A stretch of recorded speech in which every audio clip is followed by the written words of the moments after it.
യാത്രകൾ സ്വപ്നം കാണാത്ത, അവസരം കിട്ടുമ്പോഴെല്ലാം യാത്രകൾ ചെയ്യാൻ ആഗ്രഹമില്ലാത്ത ആളുകൾ കുറവായിരിക്കും. പക്ഷേ പലപ്പോഴും ഇൻസ്പിറേഷൻ ഇല്ലായ്മ അവരെ പിന്നിലേക്ക് വലിക്കാറുണ്ട്. ആ ഇൻസ്പിറേഷൻ നമുക്ക് വേറ്റ് ആൻഡ് ട്രാവലിൽ നിന്ന് മാത്രമേ കിട്ടുകയുള്ളൂ.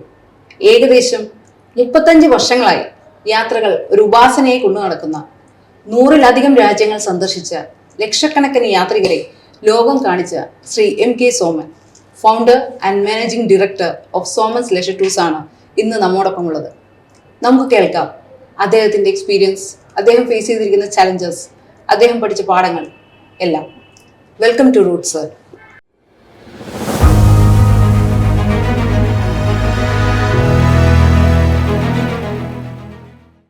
First thing first, how was the travel Utsav, sir? Travel Utsav ഏറ്റവും ആദ്യം കേരളത്തിൽ ആരംഭിച്ചത് സോമൻസാണ് 14 വർഷം മുമ്പ്. ഇപ്പോൾ നമ്മളൊരു മാസ്റ്ററായി കഴിഞ്ഞു ഈ രംഗത്ത്. ഈ വർഷത്തെ ട്രാവൽ ഉത്സവ് നവംബർ 15, 16, 17 തീയതികളിൽ ഹോളിഡേ ഇന്നിൽ വെച്ചാണ് നടന്നത്. അതിനുശേഷം ട്രിവൻഡ്രം, ദെൻ പാലക്കാട്, കാലിക്കറ്റ്, ട്രിച്ചൂർ 5 എഡിഷൻ കഴിഞ്ഞു. ഇവിടെ ഓരോ വർഷവും നമുക്ക് കിട്ടുന്ന റെസ്പോൺസ് ഇറ്റ് ഈസ് അമേസിങ് ആണ്. ഈ 5 ട്രാവൽ ഉത്സവ് അവസാനിച്ചപ്പോൾ നമ്മളുടെ ട്രാവൽ ഉത്സവിൽ പങ്കെടുത്ത് ഈ 2025 ബുക്ക് ചെയ്തിട്ടുള്ളവരുടെ നമ്പർ 4368. അത് സോമൻസിനെ സംബന്ധിച്ചോളം ഒരുപാട് സന്തോഷം നൽകുന്നതായിരുന്നു. ഈ ട്രാവൽ ഉത്സവിൽ നമ്മളെല്ലാവരെയും ഞെട്ടിച്ച് കളഞ്ഞ ഒന്നുണ്ട്. South Africa. കൊച്ചിയിലെ ട്രാവൽ ഉത്സവിൽ തന്നെ നമ്മൾ പ്ലാൻ ചെയ്ത ആദ്യത്തെ സൗത്ത് ആഫ്രിക്ക ഗ്രൂപ്പ് ഫിൽഡായി. ഇനി നമ്മൾ അടുത്തത് ട്രിവൻഡ്രത്തേക്ക് പോവുകയാണ്. ട്രിവൻഡ്രത്തേക്ക് പോകുമ്പോൾ ഈ പറഞ്ഞ ഡെസ്റ്റിനേഷനായിട്ടുള്ള സൗത്ത് ആഫ്രിക്കയ്ക്ക് ഒരു സീറ്റ് പോലും എടുക്കാൻ പറ്റില്ല. അപ്പോൾ എന്ത് ചെയ്തു? We added another group. ആ ഗ്രൂപ്പ് ട്രിവൻഡ്രത്ത് വെച്ച് തന്നെ ഫില്ലായി. ഇനി നമുക്ക് പാലക്കാടും വേണം, കാലിക്കറ്റും വേണം, തൃശ്ശൂരും വേണം. So we have decided to take a third group. ആ തേർഡ് ഗ്രൂപ്പ് ഫില്ലാകുന്നു. ഇങ്ങനെ ഒരു റെസ്പോൺസ് സൗത്ത് ആഫ്രിക്കയ്ക്ക് കിട്ടുക എന്ന് പറയുന്നത് ഇതിനു മുമ്പ് ഉണ്ടാകാത്ത അത്രയും നല്ല റെസ്പോൺസാണ്. We are so happy. ഇത്രയും പെട്ടെന്ന് ഫില്ലായ ആ സൗത്ത് ആഫ്രിക്കൻ പാക്കേജ് എന്ത് പ്രത്യേകതയാണ് വന്നിരിക്കുന്നത്? നമ്മൾ സൗത്ത് ആഫ്രിക്ക ചെയ്യാൻ തുടങ്ങിയിട്ട് 15-16 വർഷമായി. ഈ 16 വർഷത്തിനുള്ളിൽ നമ്മൾ ഈ ഐറ്റിനറീസ് ഒരുപാട് മാറി ചെയ്തു. ചില ടൂറിൽ നമ്മൾ സൺ സിറ്റി, പോർട്ട് എലിസബത്ത്, പിന്നെ ഒരുപാട് ഡിഫറെൻറ്റ് ക്യാമ്പ്സ്, സഫാരി ക്യാമ്പ്സ് എല്ലാം ഉൾപ്പെടുത്തി. ഫൈനലി ഇപ്പോൾ കുറച്ച് വർഷങ്ങളായിട്ട് നമ്മൾ ചെയ്തുകൊണ്ടിരിക്കുന്ന ഐറ്റിനറി എന്ന് പറയുന്നത് ഒരു 11 ഡേയ്സിൻ്റെ ഐറ്റിനറിയാണ്. It is so beautiful. Now we know what the customer need. ഒരു കസ്റ്റമറെ സംബന്ധിച്ചോളം അവർ സൗത്ത് ആഫ്രിക്കയെ സെലക്ട് ചെയ്യുന്നത് സൗത്ത് ആഫ്രിക്കയിലുള്ള ഇഷ്ടം കൊണ്ടാണ്. അപ്പോൾ ഡേ 1 മുതൽ ഡേ ലാസ്റ്റ് വരെ ഒരു ഹാപ്പി എൻഡിൽ നന്നായി ഹാപ്പിയായി ആസ്വദിച്ചിട്ട് തിരിച്ചു വരിക. അങ്ങനെ ഒരു ഐറ്റിനറിയാണ് നമ്മൾ ഡിസൈൻ ചെയ്തിരിക്കുന്നത്. സാറിന് ഈ സൗത്ത് ആഫ്രിക്കൻ ഐറ്റിനറിയെ കുറിച്ച് ഒന്ന് എക്സ്പ്ലെയിൻ ചെയ്യാമോ? കുറച്ച് വർഷങ്ങൾക്ക് മുമ്പ് ഒരു പറ്റം ഡോക്ടേഴ്സ് നമ്മുടെ സൗത്ത് ആഫ്രിക്ക ജോയിൻ ചെയ്തു. എന്നിട്ട് അവരുടെ ഒരു ഡിമാൻഡായിരുന്നു ആ ടൂറിൽ ഒരു വില്ലേജ് വിസിറ്റ് ചെയ്യണം, അവരുടെ വില്ലേജ് ലൈഫ് കാണണം. ഇമ്മീഡിയറ്റ്ലി ഞാൻ അതിനെക്കുറിച്ച് ആലോചിച്ചു. Then we have added one beautiful village of south Africa. അപ്പോൾ അവിടെ പോയി കഴിഞ്ഞാൽ അവിടെ ഒരു നൈറ്റ് അവരുടെ കൂടെ താമസിക്കുന്നു. അവരുടെ ലൈഫ് എങ്ങനെയാണ്, അവരുടെ ആ ട്രൈബ്സ് ലൈഫ് എങ്ങനെയാണ് അത് കാണുന്നു. അവരുടെ താച്ച്ഡ് ഹൗസസ്, അതിനകത്താണ് താമസിക്കുന്നത്. അവരുടെ ഈ ഡാൻസ്, പാട്ട്, ആ വില്ലേജിലേക്ക് കടക്കുന്നതിന് മുമ്പുള്ള ആ റിച്വൽസ് എങ്ങനെയാണ്, അതിൻ്റെ പെർമിഷനൊക്കെ വാങ്ങുന്നത്, പിന്നെ അവരുടെ ഫുഡ്, ഇതൊക്കെ ഉൾപ്പെടുത്തിക്കൊണ്ടാണ് പിന്നീടുള്ള നമ്മുടെ ടൂറുകളെല്ലാം തന്നെ. അപ്പോൾ ജോഹന്നാസ്ബർഗിൽ പിന്നെ മറ്റ് സൈറ്റ് സീയിങ്ങിനെ കുറിച്ച് പറയുകയാണെങ്കിൽ അവിടേക്ക് ഏറ്റവും ആദ്യം കടന്നു വരുന്നത് അപ്പാർത്തൈഡ് മ്യൂസിയമാണ്. നമ്മുടെ ജീവിതത്തിലെ ഒരുപാട് കാര്യങ്ങളാണ് ആ അപ്പാർത്തൈഡ് മ്യൂസിയത്തിൽ നിന്ന് നമുക്ക് കാണാനുള്ളത്. അതിൽ നാച്ചുറലി 2 വ്യക്തികൾക്കാണ് ഈ അപ്പാർത്തൈഡ് മ്യൂസിയമായിട്ട് ബന്ധമുള്ളത്. ഒന്ന് നെൽസൺ മണ്ടേലയാണ്, മറ്റൊന്ന് നമ്മളുടെ മഹാത്മാഗാന്ധിയാണ്. അപ്പോൾ ആ നെൽസൺ മണ്ടേല താമസിച്ച വീട് ഇപ്പം അതൊരു മ്യൂസിയമാണ്. അദ്ദേഹം ഇപ്പോൾ ജീവിച്ചിരിക്കുന്നില്ല, ഒരു മ്യൂസിയമാണ്. നമ്മൾ ആ മ്യൂസിയം, ആ നെൽസൺ മണ്ടേലയുടെ വീട് വിസിറ്റ് ചെയ്യും. അതുപോലെ തന്നെ സത്യാഗ്രഹ ഹൗസ്, അതാണ് ഗാന്ധിജി താമസിച്ചിരുന്ന വീടിൻ്റെ പേര്. നമ്മൾ ആ വീട് വിസിറ്റ് ചെയ്യും. അത് കാണേണ്ട ഒന്നാണ്. ഇത്രയും ലളിതമായിട്ടുള്ളൊരു ജീവിതം അദ്ദേഹത്തിൻ്റെ ത്രൂ ഔട്ട് അദ്ദേഹത്തിൻ്റെ ലൈഫിലും ഈ വീട്ടിലും നമുക്ക് കാണാൻ പറ്റും. ജോഹന്നാസ്ബർഗ് എന്ന് പറയുന്നത് ഒരു സിറ്റിയാണ്. പിന്നെ it is related to mining. And നമുക്ക് ടൈം കിട്ടുകയാണെങ്കിൽ ഒരു ഗോൾഡ് മൈനും കൂടി നമ്മൾ വിസിറ്റ് ചെയ്യും. ഇതാണ് നമ്മൾ ജോഹന്നാസ്ബർഗിനകത്ത് ചെയ്യുന്നത്. അതുപോലെ തന്നെ സൗത്ത് ആഫ്രിക്ക പാക്കേജുകളെ കുറിച്ച് പറയുമ്പോൾ ആളുകളിൽ നിന്ന് കൂടുതലും കേട്ടിരിക്കുന്ന സ്ഥലങ്ങളാണ് കേപ്പ് ടൗൺ പോലുള്ള സ്ഥലങ്ങൾ. അപ്പൊ അതിനെക്കുറിച്ച് ഒന്ന് വിശദീകരിക്കാം. സൗത്ത് ആഫ്രിക്ക എന്ന് പറയുമ്പോൾ ഏറ്റവും അധികം ആളുകൾ from the world over they want to visit Cape Town. ഈ ലോകത്തിൽ the best place to live in one of the city എന്ന് പറഞ്ഞു കഴിഞ്ഞാൽ ഡെഫിനറ്റ്ലി കേപ്പ് ടൗൺ ആണ്. നമ്മൾ 4 ദിവസം അവിടെ ചെലവഴിക്കുന്നുണ്ട്. അതിലേക്ക് നമ്മുടെ മനസ്സിൽ ഏറ്റവും ആദ്യം വരുന്നത് റോബൺ ഐലൻഡാണ്. റോബൺ ഐലൻഡ് എന്ന് പറയുന്നത് ഈ കേപ്പ് ടൗണിൽ നിന്ന് ഒരു ബോട്ട് മാർഗം ഏകദേശം 7 കിലോമീറ്ററോളം യാത്ര ചെയ്ത് എത്തുന്ന ഒരു ഐലൻഡാണ്. ആ ഐലൻഡ് പണ്ട് മുതൽക്കേ ഉപയോഗിച്ചിരുന്നത് ഒരു പ്രസനായിട്ടാണ്. അതായത് പൊളിറ്റിക്കൽ പ്രിസണേഴ്സിനെ കൊണ്ട് ഇടാനുള്ള സ്ഥലം. അന്നത്തെ കാലത്തൊക്കെ ഈ പൊളിറ്റിക്കൽ പ്രിസണേഴ്സ് എന്ന് പറഞ്ഞു കഴിഞ്ഞാൽ once you put them they will not come back, they die there only. This Robben Island became very famous because അവിടെയാണ് നെൽസൺ മണ്ടേലനെ 17 വർഷം ജയിലിലിട്ടത്. അപ്പോൾ അതുകൊണ്ട് തന്നെ ഇപ്പോൾ അതൊരു യുനെസ്കോ വേൾഡ് ഹെറിറ്റേജ് ആയി മാറി.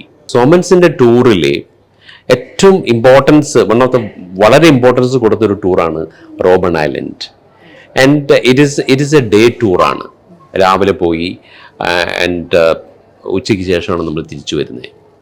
ആൻഡ് അപ്പോൾ അതിനകത്ത് ബോട്ടിൽ പോയി നമ്മൾ ഇറങ്ങി, അത് കഴിഞ്ഞതിന് ശേഷം നമ്മൾ ഒരു ബസ്സിനകത്ത് കയറി അവിടുത്തെ ഒരു ലോക്കൽ ഗൈഡോട് കൂടി നമ്മൾ മൊത്തം ആ റോബൺ ഐലൻഡ് കാണുകയാണ്. ഓൾസോ ജയില്, സ്പെഷ്യലി ഈ നെൽസൺ മണ്ടേല കഴിഞ്ഞിരുന്ന ഈ 17 വർഷം ഒരു റൂമിനകത്തായിരുന്നു. അത് നമ്മൾ കാണുന്നു. അത് അവിടെ അന്നത്തെ കാലത്തുണ്ടായിരുന്ന ഇപ്പം ജീവിച്ചിരിക്കുന്ന ചില ജയിലേഴ്സ് നമുക്കത് എക്സ്പ്ലെയിൻ ചെയ്ത് തരികയാണ്. It's A beautiful experience. Sir, അപ്പോൾ കേപ്പ് ടൗണിലാണോ ഈ കേപ്പ് ഓഫ് ഗുഡ് ഹോപ്പ്? കാരണം പഠിക്കുന്ന കാലം തൊട്ടേ കേട്ടിരിക്കുന്ന ഒരു ഇതാണ് കേപ്പ് ഓഫ് ഗുഡ് ഹോപ്പ് എന്നുള്ളത്. എന്താണ് നമുക്ക് അവിടെ കാണാനുള്ളത്? നമ്മളുടെ ഈ ടൂറിൽ 1 full day we are traveling to these places. Most memorable day ആണത്. അതിലെ ഒരു പോയിൻ്റാണ് ഈ കേപ്പ് പോയിൻറ്റും കേപ്പ് ഓഫ് ഗുഡ് ഹോപ്പും. ഈ കേപ്പ് ഓഫ് ഗുഡ് ഹോപ്പ് എന്ന് പറയുന്നത് അതിന് കൂടുതൽ എന്തുകൊണ്ടാണ് ഇത്രയും ഫേമസ് ആയെന്ന് വെച്ച് കഴിഞ്ഞാൽ, ഈ ഇന്ത്യയിലേക്കുള്ള യാത്ര, പ്രത്യേകിച്ച് ഈ പോർച്ചുഗീസുകാർ ഇങ്ങോട്ട് വരാൻ വേണ്ടിയിട്ടുള്ള റൂട്ട് കണ്ടുപിടിക്കാൻ ഒരുപാട് ശ്രമങ്ങൾ നടത്തി. ഈ കേപ്പ് പോയിൻ്റ് എന്ന് പറഞ്ഞ ഒരു സ്ഥലത്തേക്ക് കൂടെ ഈ കപ്പൽ പോയിക്കൊണ്ടിരിക്കുന്ന സമയത്ത് ഒരുപാട് ഷിപ്സിൻ്റെ റക്കിങ്, അതായത് പാറമേലിടിച്ച് കുറേ ഷിപ്പുകൾ തകർന്നിട്ടുണ്ട്. മനസ്സിലായോ? അങ്ങനെ ഇരിക്കുമ്പോഴാണ് ഈ വാസ്കോ ഡ ഗാമ ഈ 15-ാം നൂറ്റാണ്ടിൻ്റെ അന്ത്യത്തിൽ ഈ കേപ്പ് ഓഫ് ഗുഡ് ഹോപ്പിലൂടെ ആ ഷിപ്പ് പോവുകയും അത് ഇന്ത്യയിലേക്ക് എത്തുകയും ചെയ്തത്. അപ്പോൾ ആ ഏരിയ എത്തിയപ്പോൾ ആ കേപ്പ് ഓഫ് ഗുഡ് ഹോപ്പ്, അതായത് ഒരു ഹോപ്പാണ് അദ്ദേഹത്തിന് കിട്ടിയത്. അതുകൊണ്ട് തന്നെ അദ്ദേഹം ആ സ്ഥലത്തിന് ഇട്ട പേരാണ് ഈ കേപ്പ് ഓഫ് ഗുഡ് ഹോപ്പ്.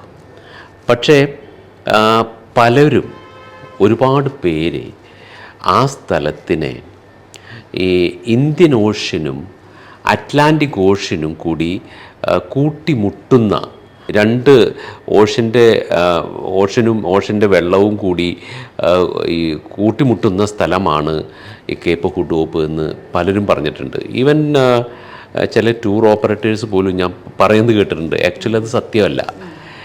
അത് ഈ ഇവിടെ നിന്ന് 212 kilometre 212 kilometres from Cape town നിന്ന് പോയാലാണ് ഈ കേപ്പ് ഓഫ് അഗുള്ള എന്ന് പറഞ്ഞ സ്ഥലത്തെത്തുന്നത്. അവിടെയാണ് ഈ ടു ഓഷ്യൻ മീറ്റ് ചെയ്യുന്നത്. അത് കാണേണ്ട ഒരു കാഴ്ചയാണ്. നമുക്ക് ആ രണ്ട് വെള്ളവും രണ്ട് കളറിലാണ് കാണാൻ പറ്റുന്നത്. അപ്പോൾ ഈ കേപ്പ് ഓഫ് ഗുഡ് ഹോപ്പ് നമ്മൾ വിസിറ്റ് ചെയ്യുന്നു, കേപ്പ് പോയിൻ്റ് നമ്മൾ വിസിറ്റ് ചെയ്യുന്നു. കേപ്പ് പോയിൻ്റ് എന്ന് പറയുന്നത് ഈ രണ്ട് ഇമ്പോർട്ടൻ്റ് ആയിട്ടുള്ള ലൈറ്റ് ഹൗസസ് ഒരു ഹില്ലിൻ്റെ മുകളിൽ മീതെ വെച്ചിരിക്കുന്നതാണ്. അതാണ് കേപ്പ് പോയിൻ്റ്. So they are giving good signal to the passing ships. മനസ്സിലായോ? മറ്റൊരു അട്രാക്ഷൻ എന്ന് പറയുന്നത് അവിടുത്തെ ടേബിൾ മൗണ്ടനാണ്. വൺ ഓഫ് ദ നാച്ചുറൽ 7 വണ്ടേഴ്സാണ്. അത് ഒരു വർഷത്തിലെ അറൗണ്ട് 4.5 മില്യൺ വിസിറ്റേഴ്സാണ് ഓരോ വർഷം അവിടെ വിസിറ്റ് ചെയ്യുന്നത്. അതിൻ്റെ മുകളിൽ ഏകദേശം ഒരു 3-4 കിലോമീറ്റേഴ്സ് റേഡിയസിലാണ് ഈ മൗണ്ടൻ നിൽക്കുന്നത്. ഒരു കേബിൾ കാറിലാണ് അത് പോകുന്നത്. കേപ്പ് ടൗൺ വിസിറ്റ് ചെയ്യുന്ന എല്ലാവരും ടേബിൾ മൗണ്ടൻ വിസിറ്റ് ചെയ്തിരിക്കും. മറ്റൊരു അട്രാക്ഷനാണ് ഈ കമ്പനി ഗാർഡൻസ്. പണ്ട് കാലത്ത് ഈ കമ്പനി ഗാർഡൻസിൻ്റെ മുന്നിൽ കൂടെയായിരുന്നു ഷിപ്പെല്ലാം പോയിരുന്നത്. ആ ഷിപ്പ് അവിടെ നിർത്തും, അതെല്ലാം ഈ റീഫിൽ ചെയ്യും, including water, food and everything. അപ്പോൾ വാട്ടറിൻ്റെ വലിയൊരു സോഴ്സായിരുന്നു ടേബിൾ മൗണ്ടൻ. മറ്റൊന്ന് അവിടുത്തെ ഒരു വിക്ടോറിയ വാട്ടർ ഫ്രണ്ടാണ്. ആ വിക്ടോറിയ വാട്ടർ ഫ്രണ്ട് എന്ന് പറയുന്നത് ഇറ്റ്സ് എ ഹ്യൂജ് പ്ലേസ്. അതിനകത്ത് ഷോപ്പിംഗ് ഉണ്ട്, റെസ്റ്റോറൻറ്റ്സ് ഉണ്ട്. ഇറ്റ്സ് ഒരുപാട് എല്ലാവരെയും ഹാപ്പി ആക്കുന്നൊരു സ്ഥലമാണ് വിക്ടോറിയ വാട്ടർ ഫ്രണ്ട്.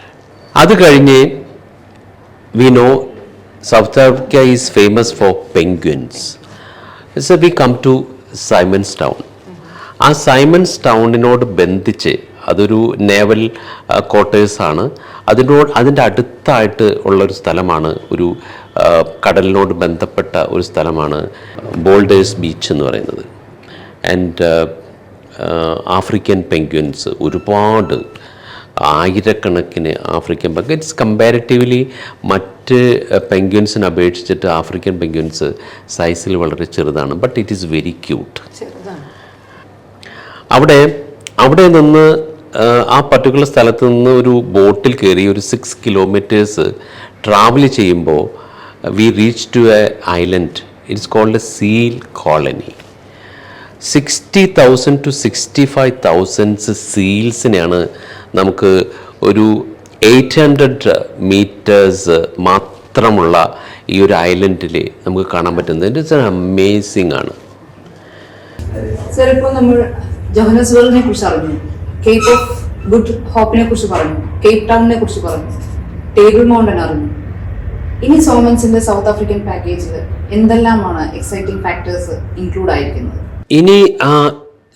ഇനി എടുത്ത് പറയേണ്ട ഒരു കാര്യം എന്ന് പറഞ്ഞു കഴിഞ്ഞാൽ, ഇവിടെ നിന്ന് ഇനി അടുത്ത അട്രാക്ഷൻ എന്ന് പറയുന്നത് ക്രൂക്കൻ നാഷണൽ പാർക്ക് തന്നെയാണ്. പക്ഷേ നമ്മൾ പോകുന്ന വഴിക്ക് we will visit a beautiful place called Pretoria. ആ പ്രട്ടോറിയയിൽ പ്രസിഡൻഷ്യൽ ഹൗസ് ഉണ്ട്. It's called Union Building. അത് നമ്മളുടെ രാഷ്ട്രപതി ഭവനെ അതേപോലെ, നമ്മുടെ രാഷ്ട്രപതി ഭവനും ഈ യൂണിയൻ ഈ ബിൽഡിങ്ങും ഒരുപോലെയാണ്. It's very beautiful. അതിന് താഴെ, അതിന് തൊട്ട് നെൽസൺ മണ്ടേലയുടെ ഒരു സ്റ്റാച്യു ഉണ്ട്.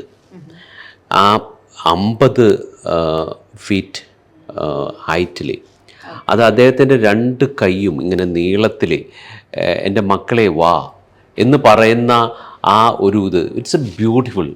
നമ്മൾ അവിടേക്ക് ചെന്ന് ആ നെൽസൺ മണ്ടേലയുടെ ആ സ്റ്റാച്യുവിൻ്റെ താഴെ എല്ലാവരും നിന്ന് ഫോട്ടോ എടുക്കുമ്പോൾ നമ്മൾ എത്രമാത്രം ആ നെൽസൺ മണ്ടേലയുമായിട്ട് അടുത്തു, അല്ലെങ്കിൽ ആ സൗത്ത് ആഫ്രിക്ക നമുക്ക് എത്രമാത്രം ഇമ്പോർട്ടൻ്റ് ആണെന്നുള്ളൊരു ഫീലിംഗ് ആണ് അവിടെ ക്രിയേറ്റ് ചെയ്യുന്നത്. മറ്റൊന്ന്, ഈ പ്രട്ടോറിയയിൽ പ്രെട്ടോറിയയുടെ സ്ട്രീറ്റിൽ ഒരു ബ്യൂട്ടിഫുൾ ഫ്ലവേഴ്സ് ഉണ്ടാക്കുന്ന ട്രീസ് ഉണ്ട്. അതിൻ്റെ പേരാണ് ജാർഖണ്ഡ് ട്രീ. നമ്മൾ ജപ്പാനിലേക്ക് പോകുന്നു, ചെറി ബ്ലോസം കാണുന്നു. എനിക്ക് പലപ്പോഴും തോന്നാറുണ്ട് ഈ ചെറി ബ്ലോസം ഇതിനേക്കാളും എത്ര ബ്യൂട്ടിഫുള്ളാണ് ഈ ജാർഖണ്ഡ് ട്രീ എന്ന് പറയുന്നത്. കാരണം പക്ഷെ അതിന് സീസണലാണ്, അതായത് സ്പ്രിങ് ടൈമിലാണ് അത് ഉണ്ടാകുന്നത്. But it is a beautiful amazing sight. And September മാസത്തിലും ഒക്ടോബർ മാസത്തിലും നമുക്ക് ടൂറുണ്ട്.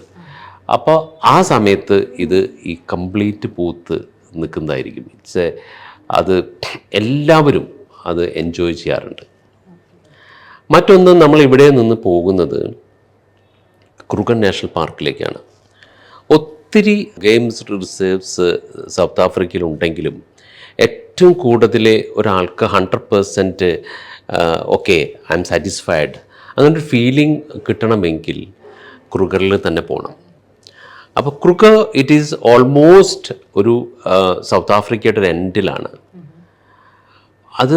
അതിൻ്റെ മൊത്തം സൈസ് എന്ന് പറയുന്നത് നമ്മുടെ ഇസ്രായേലിനേക്കാൾ വലുതാണ്. 20,000 കിലോമീറ്ററാണ് അതിൻ്റെ ടോട്ടൽ ഈ ഏരിയ എന്ന് പറയുന്നത്. ഒരുപാട് ഗേറ്റ്സ് ഉണ്ട്.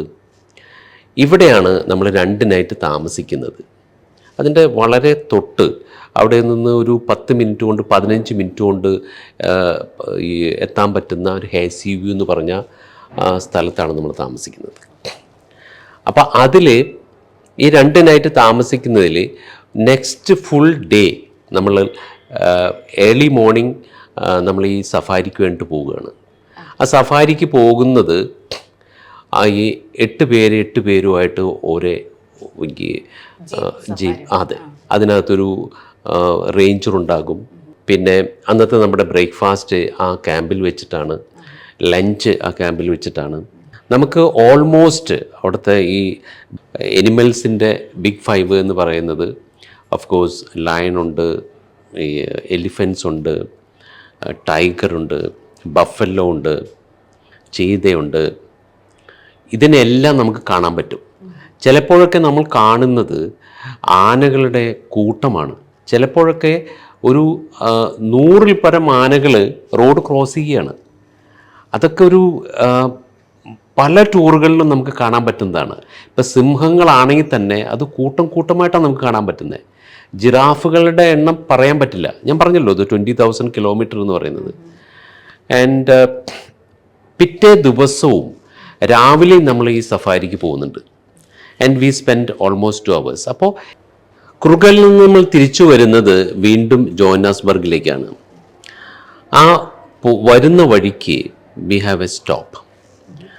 അവിടെ ബുർക്കേസ് ലക് പോത്തോൾസ് എന്ന് പറഞ്ഞൊരു സൈറ്റ് സീയിങ്ങിനാണ് പോകുന്നത്. നമുക്ക് ലാസ് വെഗാസിൽ പോകുന്ന സമയത്ത് അവിടുത്തെ ഏറ്റവും വലിയൊരു അട്രാക്ഷനാണ് ഗ്രാൻഡ് കാനിയൻ. ആ ഗ്രാൻഡ് കാനിയൻ്റെ അത്ര വരുന്നില്ല എങ്കിലും ഇറ്റ് ഇസ് ഓൾമോസ്റ്റ് സിമിലർ ആണ് ഈ ലക് പോത്തോൾസ്. അതുണ്ടാകാനുള്ള കാരണം നമുക്കറിയാം. ഈ സൗത്ത് ആഫ്രിക്ക എന്ന് പറയുന്നത് ഒരു കാലത്ത് ഗോൾഡിൻ്റെ ഒരു റഷ്, അതായത് ലോകം മുഴുവനും സൗത്ത് ആഫ്രിക്കയിലേക്ക് വന്നു ഗോൾഡ് അന്വേഷിച്ചിട്ട്. അപ്പോൾ ഒരു ജോൺ ബുർക്കെ എന്ന് പറഞ്ഞിട്ടുള്ള ഒരാൾ, അദ്ദേഹത്തിൻ്റെ ടീമിൽ ഒരുപാട് പേര് ഈ ഒരു പർട്ടിക്കുലർ സ്ഥലത്ത് വന്ന് ഈ ഗോൾഡിന് വേണ്ടിയിട്ടുള്ള ഒരു തെരച്ചിലിന് വേണ്ടിയിട്ട് ഒരുപാട് കുഴികളൊക്കെ ഉണ്ടാക്കി. അതാണ് ഈ ബോക്കേസ് ലക് പോത്തോൾസ് എന്നറിയപ്പെടുന്നത്. But it is a beautiful sight see. Actually ജോഹന്നാസ്ബർഗിൽ നിന്ന് നമ്മൾ we take a flight to George. അപ്പോൾ ജോർജിൽ എത്തിക്കഴിഞ്ഞതിന് ശേഷം അവിടുത്തെ അട്രാക്ഷൻ എന്ന് പറയുന്നത് ഒന്ന് ഒരു കാങ്കോ കേവ്സ് ആണ്, മറ്റൊന്ന് ഓസ്ട്രിച്ച് ആണ്. Actually when we say South Africa we will have to take ostrich farm. കാരണം ഏറ്റവും കൂടുതൽ ഓസ്ട്രിച്ച് ഉള്ള അല്ലെങ്കിൽ ഓസ്ട്രിച്ചിൻ്റെ ക്യാപിറ്റലാണ് ഈ ഓഷൂൺ എന്ന് പറഞ്ഞൊരു സ്ഥലം. അവിടെ അന്ന് രാവിലെ നമുക്ക് ആ ദിവസത്തെ പ്രോഗ്രാം എന്ന് പറയുന്നത് ഒന്ന് ഈ കാങ്കോ കേവ്സ്, ഒന്ന് ഓസ്ട്രിച്ച് ഫാമാണ്. ഈ കാങ്കോ കേവ്സ് എന്ന് പറയുന്നത് മില്യൺസ് ഓഫ് ഇയേഴ്സ് പഴക്കമുള്ള 4 കിലോമീറ്റർ 4 കിലോമീറ്റർ ഉള്ളൂ അതിൻ്റെ ലെങ്ത്ത്. അത് ടോട്ടൽ ലെങ്ത്ത് ആക്ച്വലി ഒരുപാടുണ്ടെങ്കിലും 4 കിലോമീറ്ററാണ് ഈ ടൂറിസ്റ്റിന് വേണ്ടി തുറന്നു കൊടുത്തിരിക്കുന്നത്. അതിനകത്ത് 2 ടൈപ്പുള്ള ടൂറുണ്ട്. ഒന്നൊരു സ്റ്റാൻഡേർഡ് എല്ലാവർക്കും നടന്ന് കാണാൻ പറ്റുന്ന ഒരു cave. That is only around 1.5 kilometres. ബാക്കിയുള്ള 2.5 കിലോമീറ്റർ എന്ന് പറയുന്നത് ആക്ച്വലി കുറച്ചൊരു ബുദ്ധിമുട്ടാണത്. You have to go by ഈ ക്രോളിംഗ് ഒക്കെ ആയിട്ട് ഇങ്ങനെ ടോർച്ച് ലൈറ്റോട് കൂടിയിട്ട് പോകണം. സാധാരണ നമ്മളെ സംബന്ധിച്ചോളം ഈ ഇന്ത്യൻസോ അല്ലെങ്കിൽ most of the people only prefer the standard tour only. It's very beautiful. മറ്റൊരു അട്രാക്ഷനാണ് ഈ ഓസ്ട്രിച്ച്. അപ്പോൾ ഈ ഓസ്ട്രിച്ച് ഫാമിലി പോയി കഴിഞ്ഞാൽ ആ ഓസ്ട്രിച്ചിൻ്റെ ലൈഫ് അത് നമുക്ക് നമ്മുടെ മുന്നിൽ കാണുകയാണ്. ഒരു ഓസ്ട്രിച്ചിനെ സംബന്ധിച്ചോളം അതിൻ്റെ ആയുസ് 30 to 40 ഇയേഴ്സാണ്. അതിൻ്റെ ഒരു എഗ്ഗ് ഓൾമോസ്റ്റ് 1.5 kg ആണ്. നമുക്ക് ആ 90 കിലോസ് ഭാരമുള്ള ഒരു ആൾക്ക് പോലും ആ ഈ എഗ്ഗിൻ്റെ മുകളിൽ നിന്ന് കഴിഞ്ഞാൽ nothing happens to that egg. അപ്പോൾ അതിനെ ഹാച്ച് ചെയ്ത് അതിൻ്റെ ലൈഫ് കംപ്ലീറ്റ് നമ്മൾ ഒരു ജീപ്പിൽ കയറി ഒരു ട്രാമിൽ കയറി അതിന് ചുറ്റും നമുക്കതിനെ ഫീഡ് ചെയ്യാം. പിന്നെ അന്നത്തെ ലഞ്ച് നമ്മൾ അവിടെയാണ് കഴിക്കുന്നത്. We can taste ostrich meat. It's an amazing experience ആണ്. ഈ 2 നൈറ്റ്, അതായത് നമ്മുടെ ടൂറിനെ നമ്മൾ ഡിവൈഡ് ചെയ്യുകയാണെങ്കിൽ നമ്മൾ 2 നൈറ്റ് ജോഹന്നാസ്ബർഗിൽ താമസിക്കുന്നു, 2 നൈറ്റ് ഈ ഹേസീഫ്യൂവിൽ താമസിക്കുന്നു, അത് കുറുഗ ഗേറ്റായിട്ട് ബന്ധപ്പെട്ട സ്ഥലത്ത് താമസിക്കുന്നു. പിന്നെ 2 നൈറ്റ് നമ്മൾ താമസിക്കുന്നത് മൊസൽ ബേയിലാണ്. ഈ മൊസൽ ബേയിൽ നമ്മൾ താമസിക്കുന്നത് ഒരു ബീച്ച് ഹോട്ടലാണ്. It's A villa property. അപ്പോൾ ഈ 2 നൈറ്റും അല്ലെങ്കിൽ 2 പകല് we can spend in the beach. Beach is so beautiful. ഈ ഹോട്ടലിൽ നിന്ന് ഇറങ്ങുന്നതിന് ഒരു ബീച്ചിലാണ്. അപ്പോൾ ഈ 2 ഫുൾ ഡേയുടെ മോർണിംഗും ഈവനിങ്ങും they can spend in the beach. ഇവിടെ നിന്ന് നമ്മൾ കേപ്പ് ടൗണിലേക്ക് പോകുന്ന വഴിക്ക് there is a very beautiful place called Hermanus. ആ Hermanus this is famous for whales. If we are lucky, we can even see white whales. Yes. അപ്പോൾ നമ്മളുടെ ഇന്നത്തെ ലഞ്ച് ഈ ഹെർമാൻസിലാണ്. And also we will be having a wine test. South Africa is very famous for wines. We will be tasting a wine near Hermanus. ഇത്രയും കേട്ടതിൽ നിന്ന് മനസ്സിലായി എന്തുകൊണ്ടാണ് സൗത്ത് ആഫ്രിക്കൻ പാക്കേജ് ഇത്ര പെട്ടെന്ന് ഫില്ലായതെന്നുള്ളത്.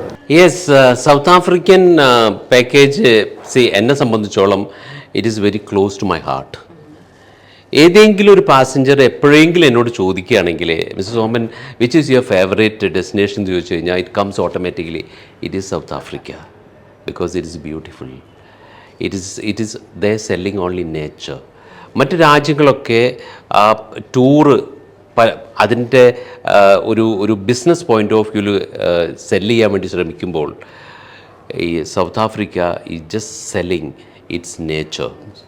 ആൻഡ് അതൊരു വിരുന്നാണ്. ഒരു യാത്രികനെ സംബന്ധിച്ചോളം അത് ഏത് ഏജ് ഗ്രൂപ്പായാലും ശരി, അത് വെജിറ്റേറിയൻ ആയാലും ശരി നോൺ വെജിറ്റേറിയൻ ആയാലും ശരി ഒരുപോലെ ഹാപ്പിയായി തിരിച്ചു വരുന്ന ഒരു ഡെസ്റ്റിനേഷനാണ് സൗത്ത് ആഫ്രിക്ക. കൂടുതൽ വിശേഷങ്ങളും അനുഭവങ്ങളും ഉൾക്കാഴ്ചകളുമായി Roots will be back. Stay tuned.